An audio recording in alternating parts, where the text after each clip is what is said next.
This message comes from Intuit TurboTax. With TurboTax Expert Full Service, match with a dedicated expert who will do your taxes for you from start to finish, getting you every dollar you deserve. It's that easy. Visit TurboTax.com to match with an expert today. Brittany, I have to tell you about something. Okay, please, do tell. All right, the other day I was at this coffee shop that I love. I'm listening to my music, I'm sipping my tea, and a cute guy comes in. Okay. And he sits down at the little booth next to mine, or the little stool. Hey. I love stories like this. He sits at the stool next to me, and I'm like, okay, hi. Like, I'm just kind of enjoying that moment of two people in the moment out in public. You know, I glance over to see what he's furiously typing away at on his phone. And I realize he has the premium subscription to ChatGPT and is just like paragraphs and paragraphs with this robot butler. So what I immediately realized was that I didn't want anything to do with him anymore. I feel like it just like revealed itself to me as a new ick. So for listeners who haven't met her yet, this is Manuela Lopez Restrepo. She is a writer and producer at NPR's All Things Considered. Manuela, we've done an episode on this show about your dating life. You've gone offline. As someone who doesn't use the apps, how much are you thinking about AI or AI usage when you're considering like your interest in someone or their interest in you? Like, where does that factor in? You know, I was last on the apps about a year ago. There was still already the uncertainty of, that looks like an AI picture. These messages feel like this person is writing them with AI. Wow. That's not as much a part of my life. I will say that to me, it has kind of fallen in line with like politics, religion, you know, like if someone tells me, you know, I don't think it's a bad thing, that I'm automatically like, no, absolutely not. But I think it can be an indicator of a lot of different perspectives on the things that are sort of built into this big conversation. How do you respect artists, and how much do you think they should be compensated? Or are you somebody who thinks that it can be outsourced to technology? And that, I think, is kind of the point where I would say, okay, well, in that case, I think we see this a bit differently, and therefore you're no longer in the running to becoming America's Next Top Boyfriend or Girlfriend.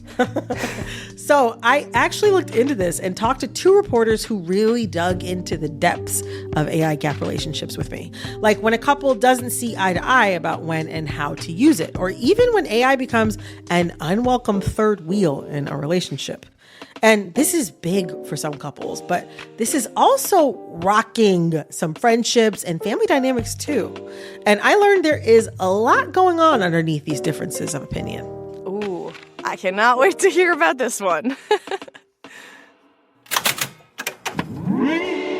Hello, hello.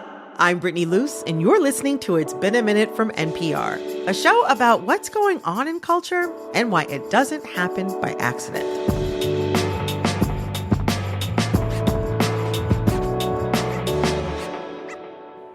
So there's been a lot of discourse about age gap relationships, and we talked recently on this show about wage gap relationships, but there's a new gap I've been hearing about too, AI gap relationships. To plumb the depths of these gaps, I'm here with freelance culture writer Jenny Singer, who wrote about this for the Washington Post. Hey, Jenny. Hi, Brittany.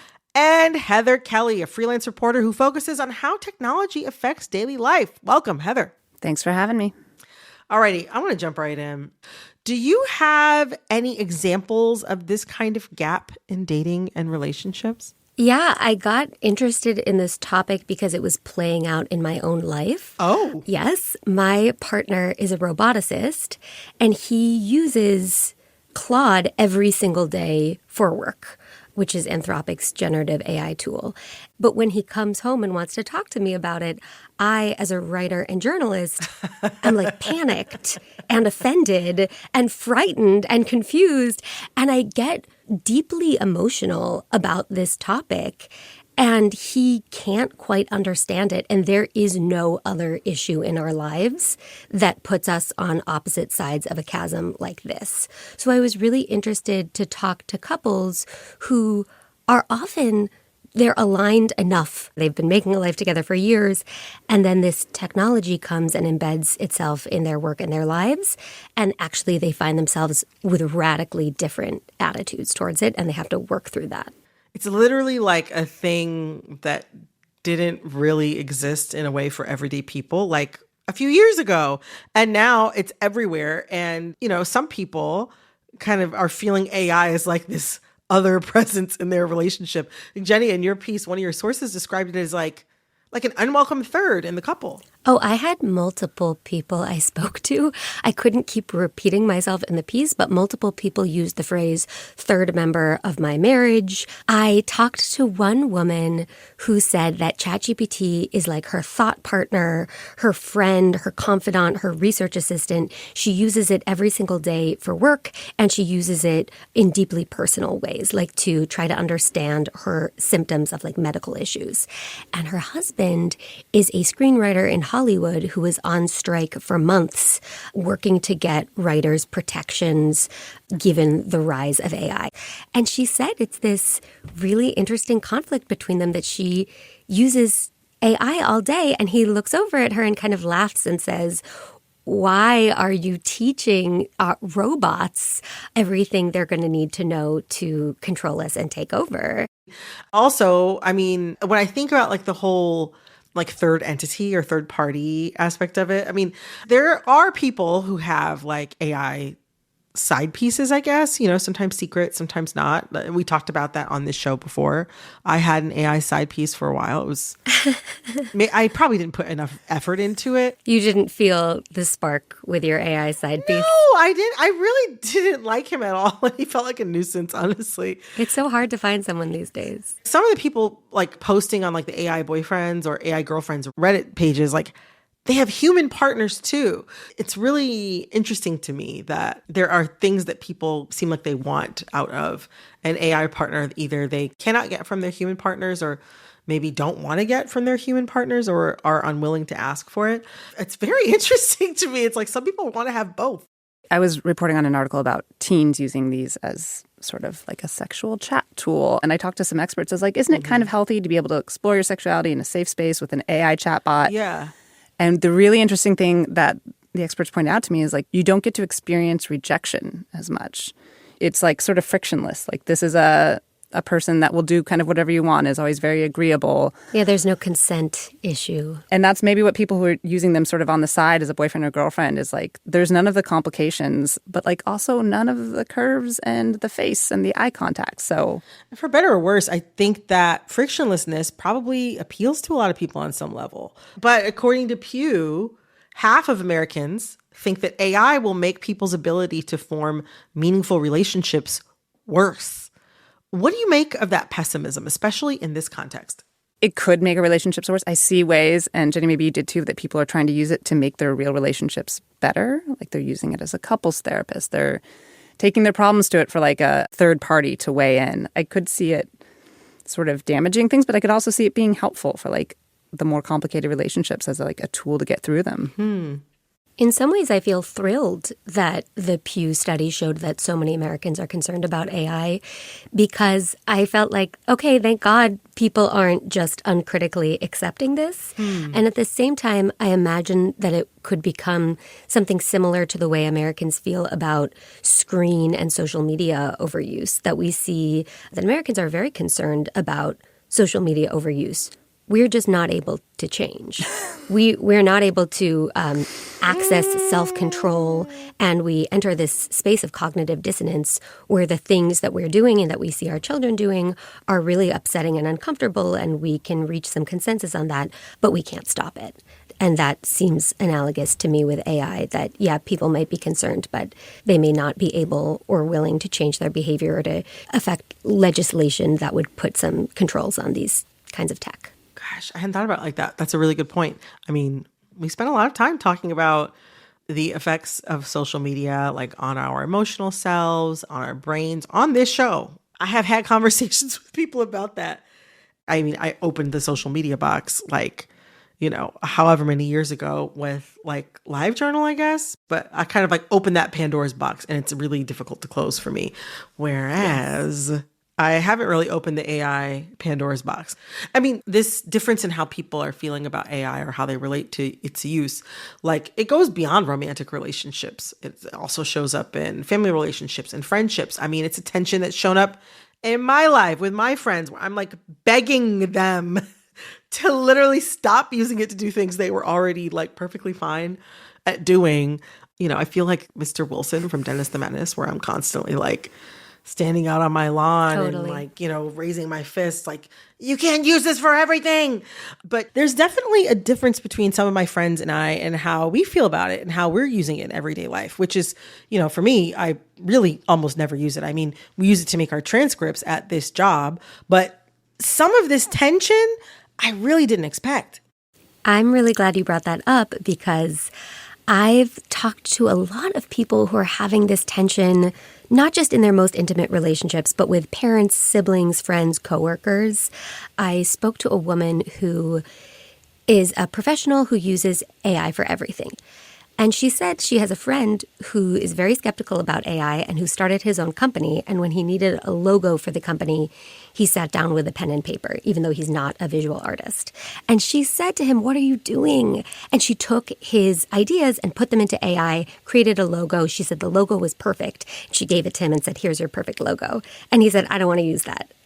She was very frustrated with her friend. Why are you creating this work for yourself? She could not understand. And he said, "I don't understand why you think that I should use this frightening and upsetting technology." And they simply could not understand each other.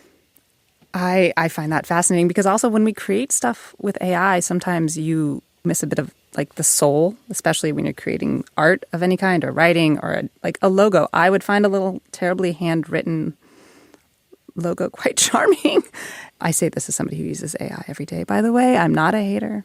I'm a lover. The plot thickens. What do you use AI for?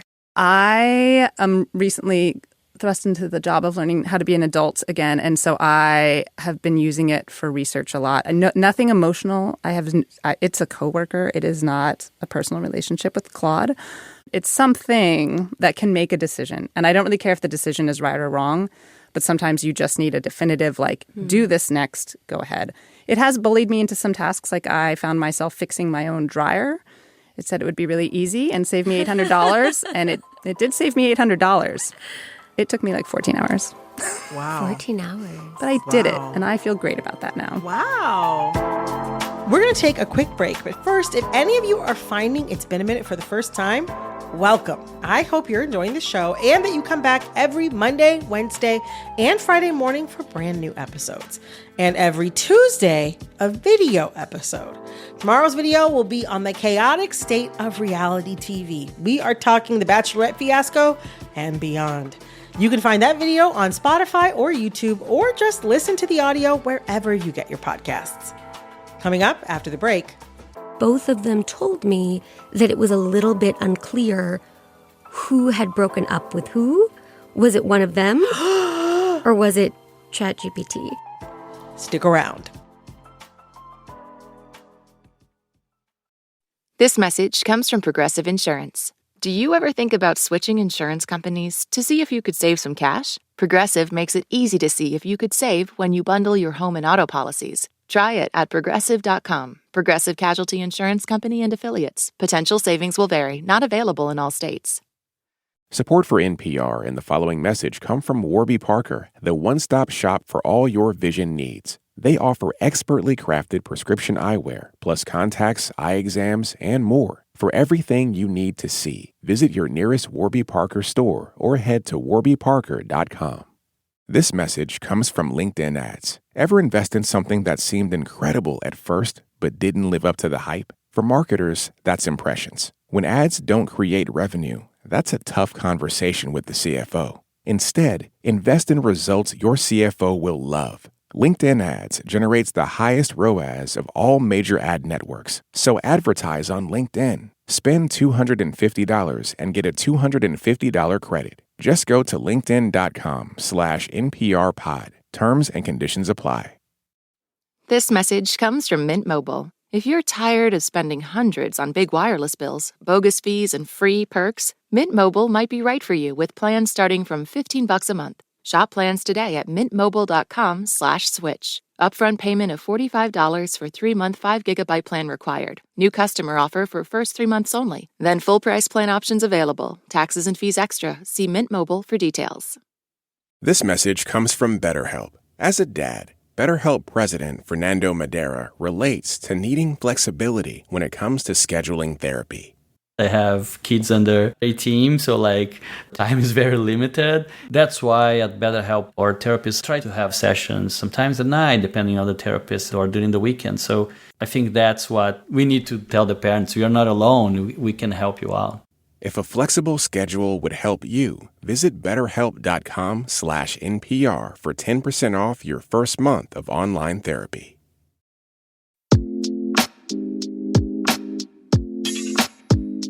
I'm thinking of something my colleague Manuela said. She's single, and she told me that for her, stances on AI have become important for sussing out potential partners, up there for her with alignment on religion and politics. How does AI usage kind of stand in for certain values? I think so. One is that there was the recent sort of news cycle about which AI company has a contract with the Department of War, and are they being used as weapons or to target weapons? So do I use AI? Do I use the AI that helps kill people or not? So that's one really obvious way it connects to your values. The environmental one is a big one. But there's also, I think, in people, especially we're in close relationships with, that we value their ability to process information and come up with original thought. And I think it sort of colors how we see them when they outsource so much of that work to something. And then the other big deal, I think, is when you are in a relationship, some people, because they use them for therapy, they feed all this personal information to it. People might be uploading information about you, oh, my friend Brittany did this and help me figure out what I should say to her, with no care for the fact that that is now information held by that company that could be accessed with a subpoena, that could be used to build Brittany AI in the future. I think it's just a lack of care for the personal information of people around them is a big deal too. I talked to one couple for my story. They were a Gen Z couple, and they both used ChatGPT and called it chat, which is something younger people say a lot. It's kind of like a term of endearment and closeness and familiarity. Yeah, what should we do, chat? This couple, they said they both used it, but the woman told me that she felt as their relationship went on that her partner was processing everything in their relationship with ChatGPT, and that he was coming back to her with the issues in their relationship fully resolved, except she hadn't been involved in any way. And eventually they broke up, and both of them told me that it was a little bit unclear who had broken up with who. Was it one of them or was it ChatGPT? And I thought it was really interesting because, like Heather said, both of them used ChatGPT. Neither of them were purists who wanted to date someone who didn't use ChatGPT, but they had different beliefs about how deeply embedded it should be in their relationship. Wow. And to an outsider, those beliefs didn't sound that different, but they did seem to cause the dissolution of their relationship. Wow. When someone's going outside of their relationships to sort of seek counsel or advice or do some emotional processing, I think that it's a lot of times with a friend or a sibling or a therapist. You know what I mean? It's to get another a perspective from someone who can kind of see your patterns and consider not just what you're telling them, but also what they can observe about you. When you're talking to an AI chatbot and sort of processing the emotions in your relationship, it seems like you are missing out on this sort of crucial step of getting that outside perspective that a friend or a close loved one can offer. But also you miss out on the opportunity to build intimacy with another relationship by asking them for advice. You need a real friend to go, hey man, you're being a bad person. That's what a real friend is somebody to call you out on your BS. Yeah. And AI doesn't do that. It wants you to stay engaged too much. It wants to get data. It's its ultimate goal is not to help you. It's to keep you typing and upgrading to a higher paid tier and then building the AI of the future. I spoke to one woman who uses ChatGPT all the time, and she said sometimes her husband says to her, especially when she's entering sort of health questions related to women's health, her husband says to her, you need to talk with your girlfriends. Why don't you get together with your girlfriends and ask these questions? And she said, Of course I want to talk with my girlfriends, but ChatGPT is integrated into my day. It's with me all day and it's seamless. And my friendships are not that way. I would have to sort of like go out of my way and plan and spend time. And so I think just the ease and frictionlessness of these AI bots relates. She needs a really good group chat. Like, I can fire up the group chats like 24/7. Be like, hey, girls, something's burning. Totally. Nothing is better. I mean, the other thing too is like, I get the friction point, but it's like, nothing is better than when you got the group chat going and you're getting screenshots and we're all going through the screenshots together. I love it so much. Are you kidding me? I am the ChatGPT in that situation. I'm like, hey, girl, I think you're in the right here. That person's terrible. Yeah, exactly. I wonder, we're talking about all these different conflicts when it comes to AI. I don't know. Are these conflicts about AI? Are they really about other things? Like, what really lies underneath some of these tensions? I mean, I think a lot of it is we're always looking for the easiest way to get through life because it's terrible. And this is offering a really alluring shortcut, and people are taking the shortcut, and it's having this impact on the relationships of like a shortcut to figuring out our problems instead of sitting down and going over them. One framework I think about for differences between friends and couples is that, for example, I think when some people think about asking ChatGPT to write an email or asking Claude to make a packing list, what they see is, in their mind's eye, is like the water that's going to waste, the energy that's being used, the 1 square footage that they are adding to the data center. And their friend or partner might think, look, that data center is getting built no matter what. That water is getting used no matter what, just as most of us will fly on airplanes and buy coffee out in a disposable cup and not think, I'm never using a disposable cup again because it's going into the ocean. That person may think, look, this has to be an issue of legislation. This cannot be on the individual level to control AI usage. And if you think only about your individual usage, you will fall behind in your career and you will only be inconvenienced and experience difficulty. And I really can see both sides of that debate. And those are very different ways of thinking about the way we have impact in the world. I think also maybe another part of this too is like intimacy. Intimacy is about being close to another person. All of our feelings and all of our flaws are laid bare. And I think that might be what rankles some people about their partner's AI usage, or the reason some people want to use AI in the first place. Intimacy is hard. One therapist who I spoke to, Natalie Capano, who's a therapist in New York City, she said that when she hears people speaking to her about their discomfort with their partner's use of chatbots, what she's hearing sometimes is almost like a jealousy or an insecurity. The person sometimes feels like, who am I in my relationship? What am I bringing to my relationship if my partner isn't going to need me to talk about dinner or to talk about planning or even to talk about their feelings? This might be another Bay Area thing, but I think a lot of people here might have the kind of personalities that make them think everything is quantifiable, everything is solvable. The spreadsheetification of love, it just completely ignores what intimacy is. And I think that is something that maybe people who use it a lot for relationship things are like, it's not going to have a neat answer. One person isn't right. There isn't a to-do list to fix this. Sometimes we just got to sit together and be mad, and that's okay. This is why you need a chat group with Heather, so you can get the advice. I love my chat groups. Not turn I'll start to ChatGPT. I wonder, is it possible to overcome this AI gap if it arises? Like, how do people actually navigate this? I think there are some opinions on it that are going to be too extreme to overcome, like the people who really start to look at AI almost in a religious way of like, it's the next big thing. They think about it too much. They won't stop talking about it, by the way. Mm-hmm. It's not that I care that you're using it, but if you won't stop talking about AI, like we've got a problem. I think there's lots of wiggle room in a relationship. Like, I mean, it's the technology. And maybe the bigger problem is like you're looking at a device instead of me. And maybe it's just like with screen time. Maybe we just need to come up with some ground rules, put it down, and stop telling it about our sex life, Yeah, what I've heard from therapists is this is surmountable. This is something a couple can deal with, or two friends can deal with, or parent-child. And to me, it seems like it could be twisted to be a really positive opportunity for two people to really try to hear each other and really, with deep compassion and curiosity, understand where the other person is coming from. Because we only get so many opportunities in our relationships for a brand new issue to arise that we disagree on. And I think it's really worth trying to understand, even if you don't want to accept or agree with your partner or your friend or whoever it may be. I mean, you're not supposed to be the same person, and if you were, that would be a really boring relationship. You can say that again. You can say that again. Well, I appreciate you all sharing so much, being so vulnerable with us. I felt a real human connection in our conversation today. I ran it through ChatGPT first to find out what to say. Sorry.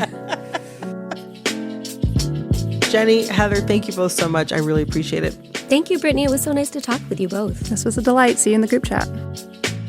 That was freelance culture writer Jenny Singer, who wrote about AI gaps for the Washington Post, and Heather Kelly, a freelance reporter who focuses on how technology affects daily life. And a very special thanks to Manuela Lopez Restrepo, writer and producer for All Things Considered, for her work in conceiving this episode. This episode of It's Been a Minute was produced by Liam McBain. This episode was edited by Nina Patak. Our supervising producer is Barton Girdwood. Our VP of programming is Yolanda Sanguini. All right, that's all for this episode of It's Been a Minute from NPR. I'm Brittany Luce. Talk soon. This message comes from Capella University. That spark you feel? That's your drive for more. Capella University's FlexPath learning format lets you earn your degree at your pace without putting life on pause. Learn more at capella.edu. This message comes from Grainger. For the ones who get it done, Grainger offers the professional-grade products you need to get the job done. With fast delivery and access to technical product experts ready to help you meet any challenge. Call, click Grainger.com, or just stop by. This message comes from the John D. and Catherine T. MacArthur Foundation, recognizing extraordinarily creative individuals whose ideas, solutions, and discoveries expand people's expectations of what's possible. macfound.org.